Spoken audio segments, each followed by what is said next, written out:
So what I wanted to talk about today, kind of how I got into art and, you know, how I got to where I am today. And I think it all goes back to when I was little.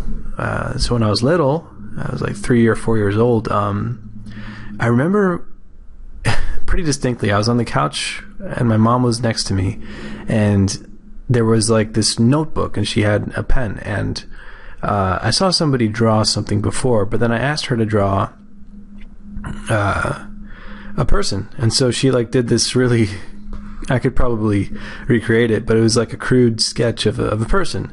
And ever since, like, I mean, I've been, apparently, according to my mom, I've been drawing since I was 2 years old, and she gave me a binder full of my old drawings, and I might put that up sometime.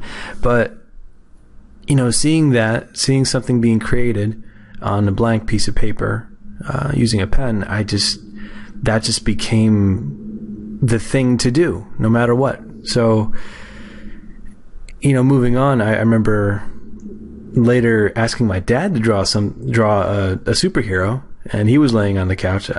Maybe the couch is the special place where all art for me originates. But so he was just watching TV or something, and I take this clipboard to him, and I remember being a tiny child, and I wanted like Superman or something, and he's a doctor, so he knows anatomy, and so he was able to kind of, I mean, at the time when I saw it, it might as well have been a Michelangelo, but he sketched out, I don't know if he remembers this, but he sketched out this guy standing there, you know, with all the accurate muscles. You had the deltoids, biceps, pectorals, etc., and like just seeing that, it was like in the way Mega Man takes the power of, you know, the boss that he defeats, he just kind of inherits it. Not that I beat my dad, but like I saw it and I kind of inherited how to draw that exact thing, and one thing after another, I just kept drawing and drawing. And what I remember is pretty distinctly is the frustration. So it wasn't from like, you know, not being able to draw. It was from, I mean, actually, yeah, it was not being able to draw literally, in that I remember wandering around my house just like desperately looking for paper. We lived in this, not a house, it was a tiny apartment, and me, my brother, and my sister were all in one room, and my parents had their room. But it was such a small space, and we didn't have much money. We just moved there from California to Ohio, and there was, I just wanted to draw, you know, seeing Power Rangers on TV, and I just wanted to get that on paper immediately, and Batman and all this stuff. And I just, every day my dad came home from work, I was just waiting, hoping that he would come home with like some scrap pieces of paper from a business meeting that he doesn't need anymore or something, so that I could draw on the back of it. And you know, we had coloring books, but I, you know, filled up every inch of those. And so, yeah, I think the desire was there, and the desire multiplied because I couldn't do it. So it became a novelty of something that I just had to keep doing. And then later on, when I was in first grade, I remember this pretty clearly. I thought paper was so precious that I wasn't even allowed to draw on it. And I had my notebook in my desk, and it was my first day. And I guess there was like a lull in the class, and the teacher asked if there was any questions. So I raised my hand, and I was like, can I draw on this? And then I was pointing to the paper in my desk, and she came over and looked. She's like, yeah, I guess. And then I was so happy. I was just drawing like little, you know, war scenes of robots, like, yeah. And another early memory is being on the bus and sharing the drawings, because my brother was an artist too, and he still is. He's pretty incredible at it as well. But he, the moment I think that I started pursuing it and excelled quickly, he's just like, nope, art is Ahmed's thing. I'm going to do something else. But he's totally capable of kicking butt, and he's done some awesome stuff in the past. I remember this portrait of Dante from Devil May Cry that he did, and he totally could. And my sister too, she's great, and I guess they just stepped aside and let me take the spotlight for drawing, which is, whatever.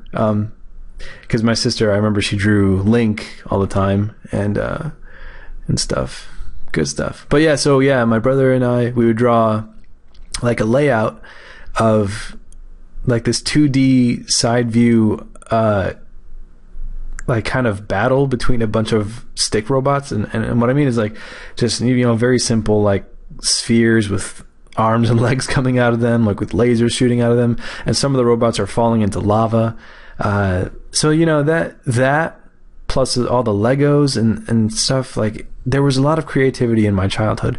And, it was the encouragement that I got from everybody, saying, wow, good job. And like, that kind of, pat on the back it sort of became this Pavlovian reward system. And I guess I kind of got addicted to that, but initially it wasn't even about that. It was really about just unleashing that artistic stuff onto paper. So that's kind of the beginning of it. And throughout, elementary school, same thing. I guess, being in a small town, Strongsville, Ohio, there were other kids at school who were good at art too, but I kind of outshined them. I'm not trying to sing my own praise or anything, but what I'm saying is I had a ton of mileage, before, I even started school because I just was obsessed with it. So, that led on, and the pat on the back, the pats on the back just kept happening, and the encouragement was, I think, what made me like kind of confident and just to keep doing it. But then middle school, well, I guess, yeah. Later in elementary school, my grades suffered because, I was spending most of my time playing video games or drawing and all that stuff. So what ended up happening was, I don't know, I just escaped into my drawings instead of doing homework. And yeah, I got in trouble and stuff, but in my art classes, I obviously did really well. And I remember it was, I think, later on in 7th grade when my art teacher just saw what I was drawing, and she kind of she nodded and she's like, yep, you're definitely going to have a career in art. And I was like, and I think that's the moment that kind of gave me a foresight. Is that a word? Yeah.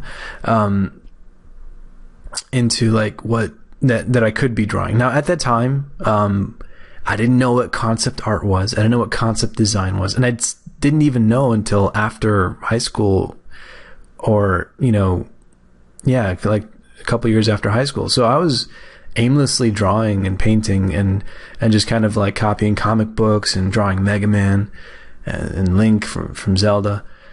So I wasn't even on the path to where I am right now.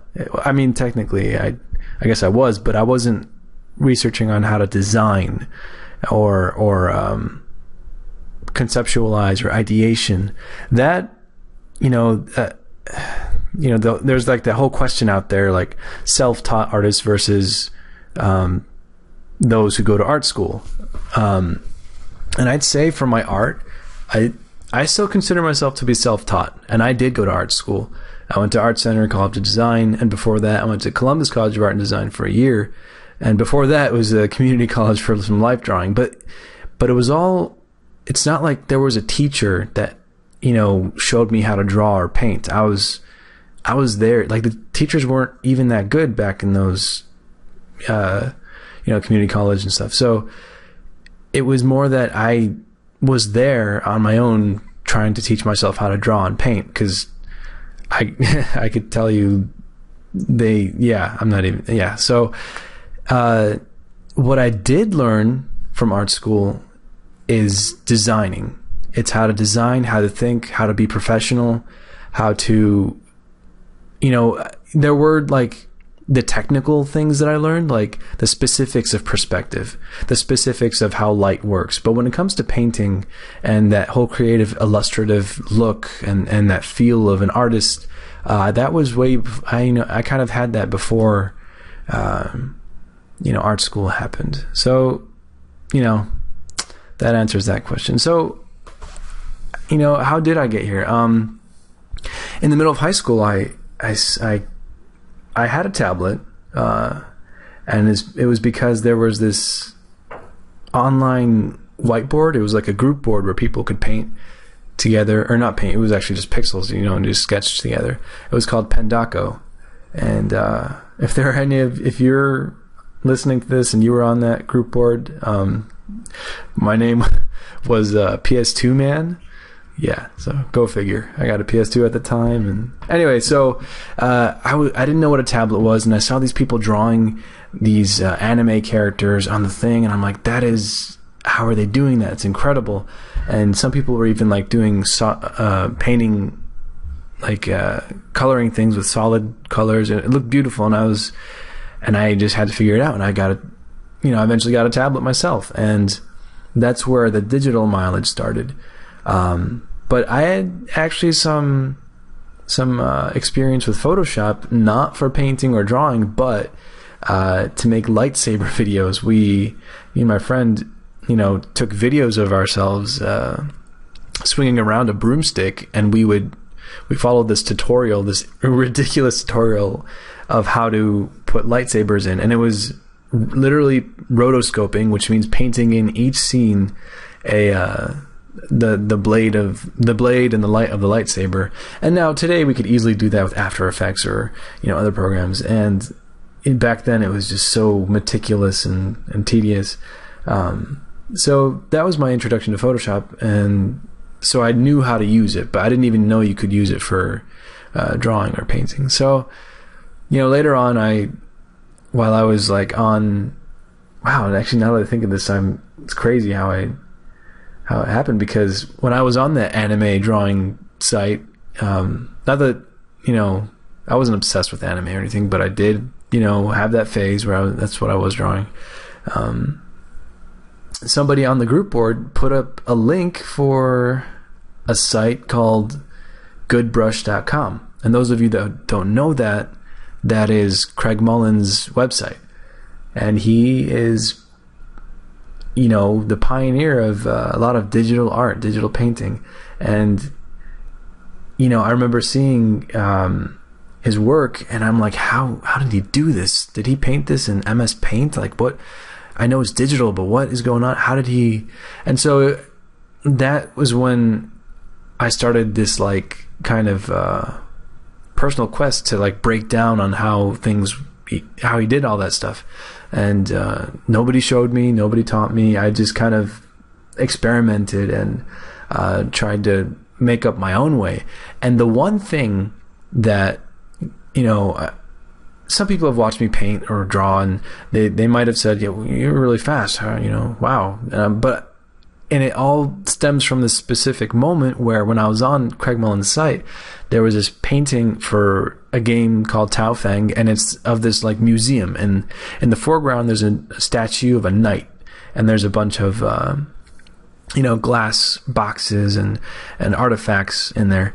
And then I remember reading the comments, because at the time his site had a bunch of comments and whatever, and one of the comments said, oh, this must be his I did it in an hour sketch. And when I read that, I'm like, holy crap, he did this in an hour?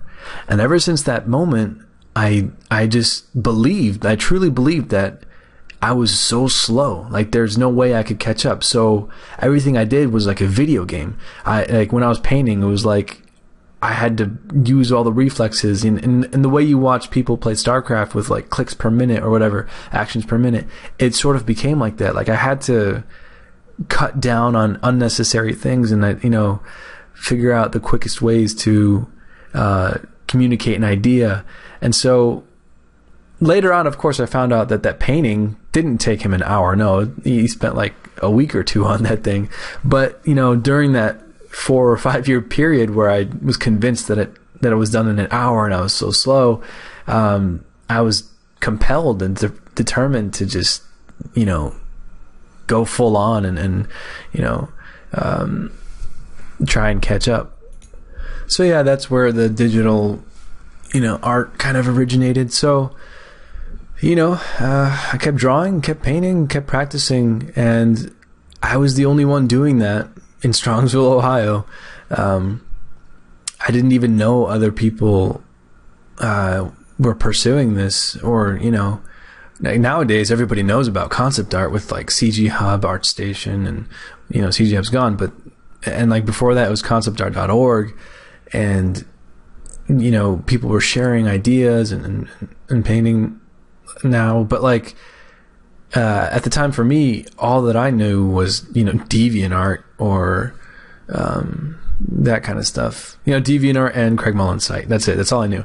And I eventually bumped into Sparth's website, Nicolas Bouvier, Nicolas Bouvier. I think that's how you say it. So, and then, Captain Flush Garden, aka John Liberto, is that? Yeah.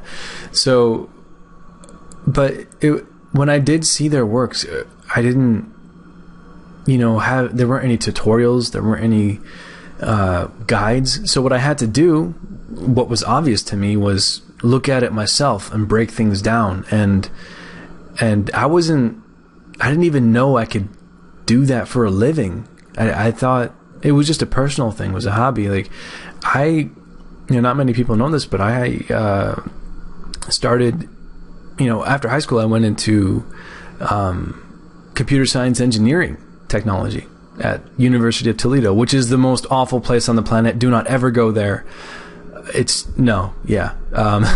So I was there for a semester, but I was miserable. It was I think 2006, and I just wouldn't even do my homework. I wouldn't say depressed, but I would go home and draw and paint, and I didn't care about anything else. So I convinced my parents to let me leave, and then I went back home, and then that's when like the journey to illustration began, because that's when I thought, at the time I still didn't know concept art is something you can get paid for. I thought if you want to be successful, you had to illustrate and do magic cards or book covers or get on Spectrum, and you still can do that, but I didn't know there were other things. So that did happen. So I went to that school, awful experience, and eventually I back to when I was in high school, when I did see Craig Mullin's stuff, I saw that he went to Art Center in his biography area. On his website, it mentioned that he went to Art Center not once but twice. So he went for illustration and then back again. No, he went first for, I think, transportation design, and then again for illustration. That's badass. Like, who does that? So ever since that point, I knew I wanted to go to Art Center, but I didn't think I could ever afford it. And so that was a problem. And because it's far more expensive now. Now it's like 18, almost 19,000 per semester, or per term, and there's 3 terms a year. Nobody can afford that without taking an absurd amount of loans out and debt. I remember being there. It's like there were a lot of people that had a lot of money, but they weren't super ambitious the way the real artists that really wanted to be there were. So anyway, that's a rant for another time. But so I wanted to go to Art Center, but I didn't think I could. So I went to community college after that engineering stuff, just to have life drawings. And just even then I was miserable, because I knew that it wasn't where I wanted to be, because like I was surrounded by people that weren't ambitious. They were kind of, I don't want to say dropouts, but people that didn't know what they wanted. I guess, you know, people like me at the time.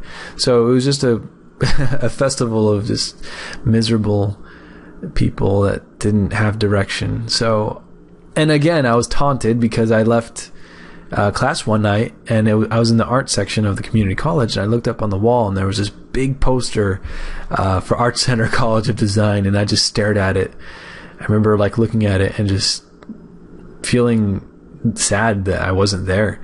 And so, you know, eventually I went to Columbus College of Art and Design for illustration, which was, you know, they have a great program there.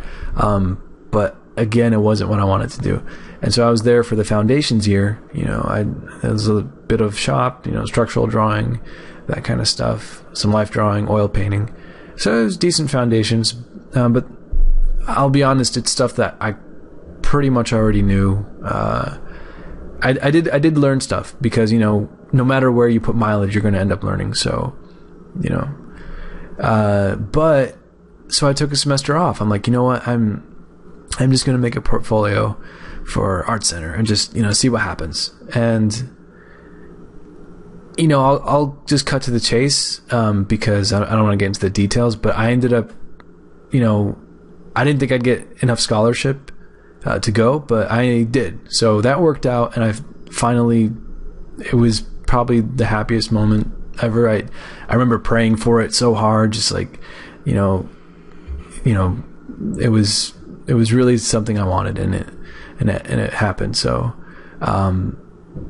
and I moved to California and spent 5 years in LA, and it was an experience that I learned so much. I met so many amazing people that to this day I see myself working with probably for the rest of my life.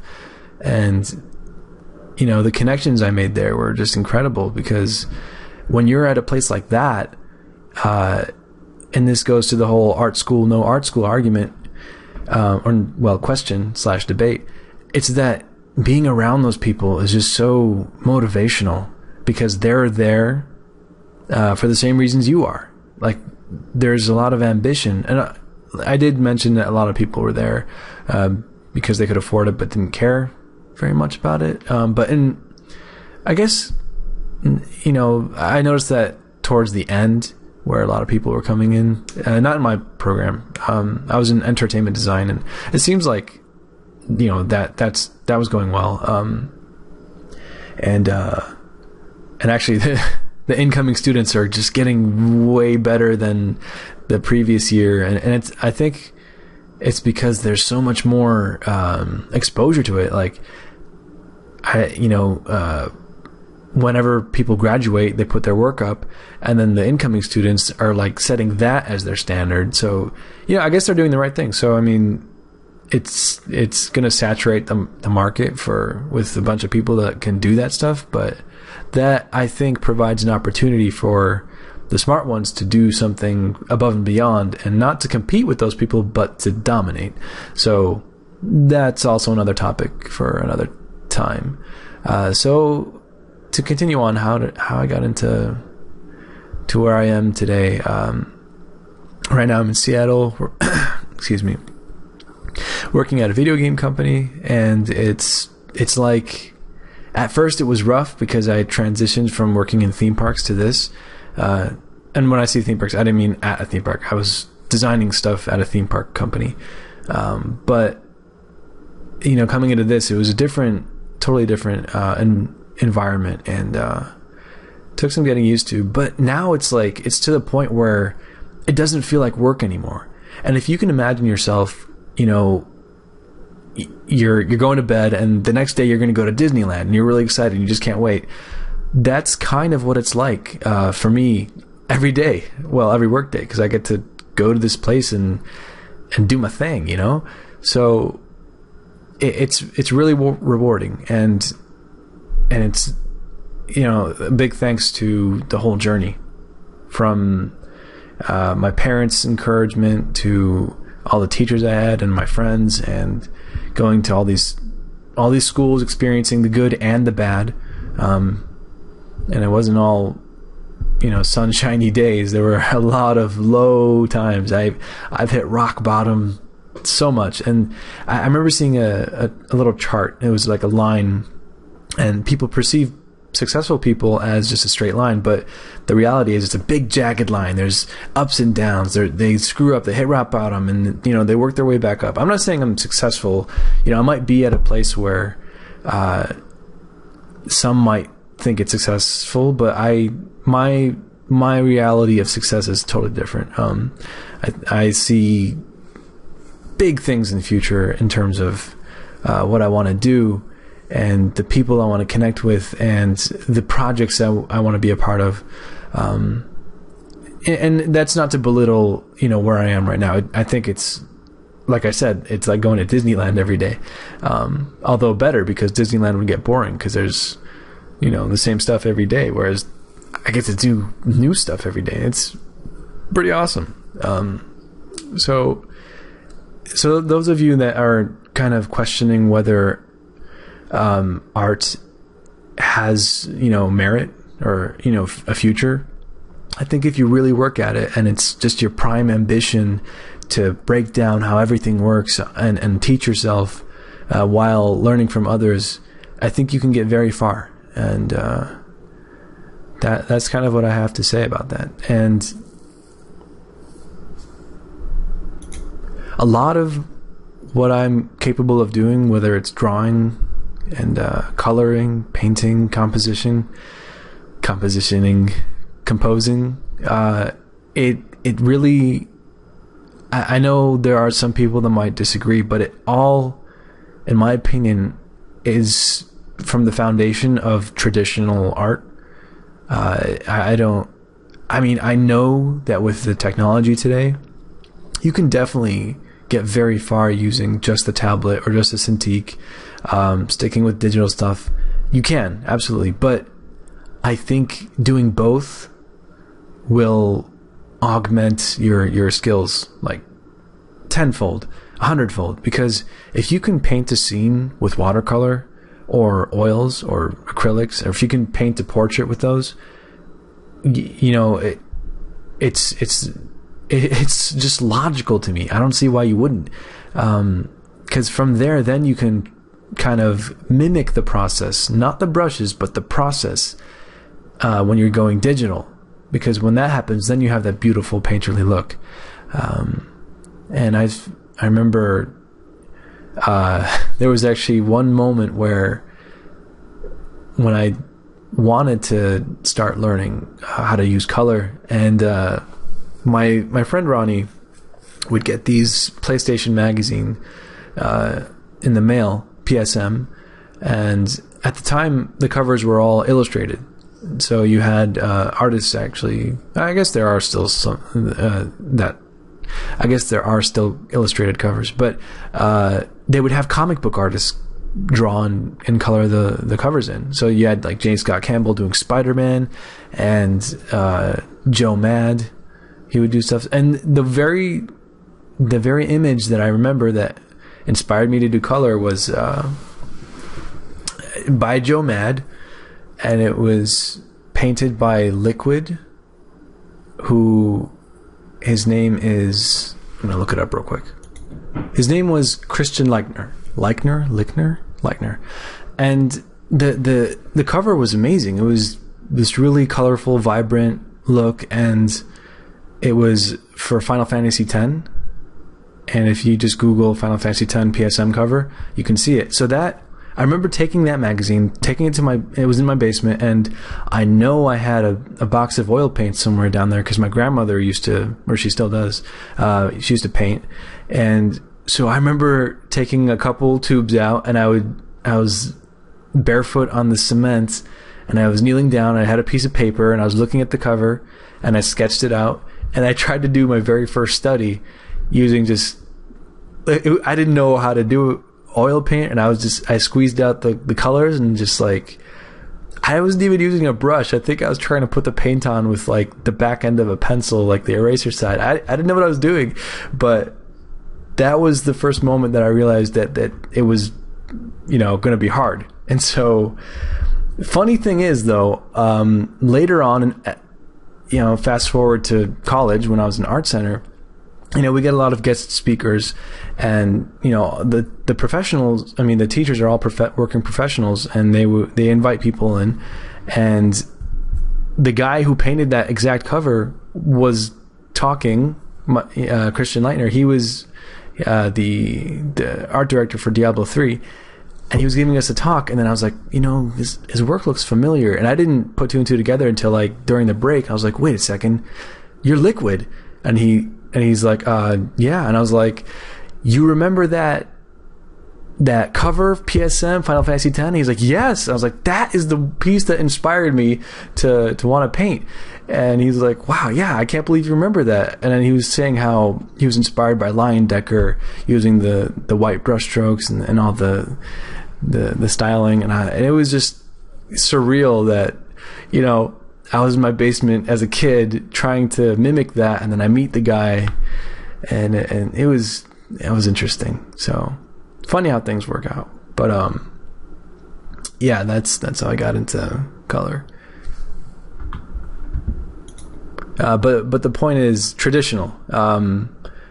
Go through the frustration of working with actual pigments and material, and like the stuff that you can touch and smear on something, whether it's a real paintbrush or the back end of a pencil.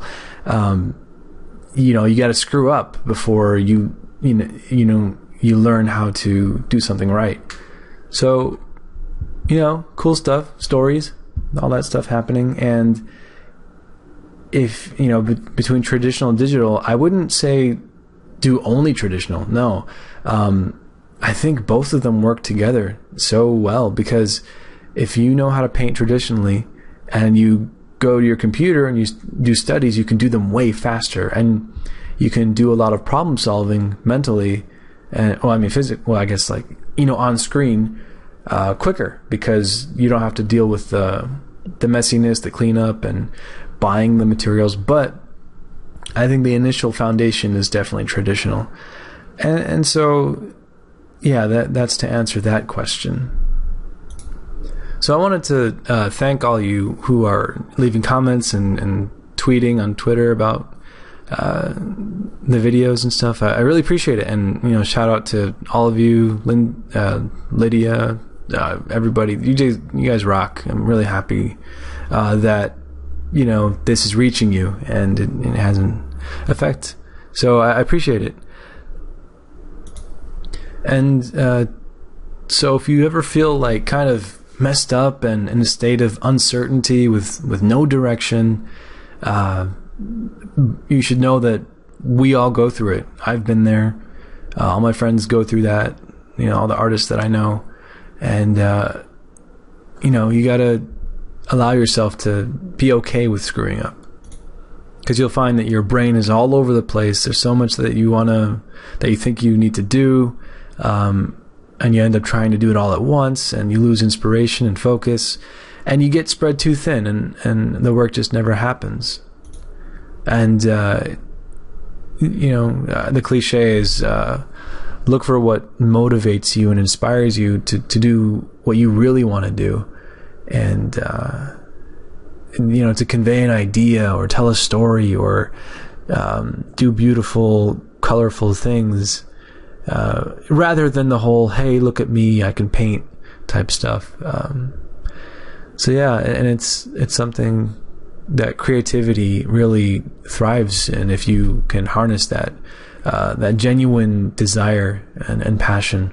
So I didn't even talk about the video of what's going on screen. I'm just doing a time lapse of continuing on that silly, absurd project idea that I had 2 videos ago, about doing a bunch of characters for a zombie, sci-fi, cyberpunk / some beat 'em up. I don't know, just something. Let's see how it evolves. Maybe next I'll figure out names of the characters, but we'll see what happens. So I kind of touched on my story of how I got into art. I'm really curious about everyone else, because I know my story, but are you an artist? Do you want to be an artist? Like, where was your inspiration first? I I'm curious. Let me know down in the comments or on the Facebook, because it kind of helps put my thoughts into perspective and into what I can talk about and relate to. So, thanks for all the comments and feedback and all the likes. All you guys have been super awesome, and especially you early followers. I think you guys are the most important people to kind of get this kind of thing going. So much appreciation.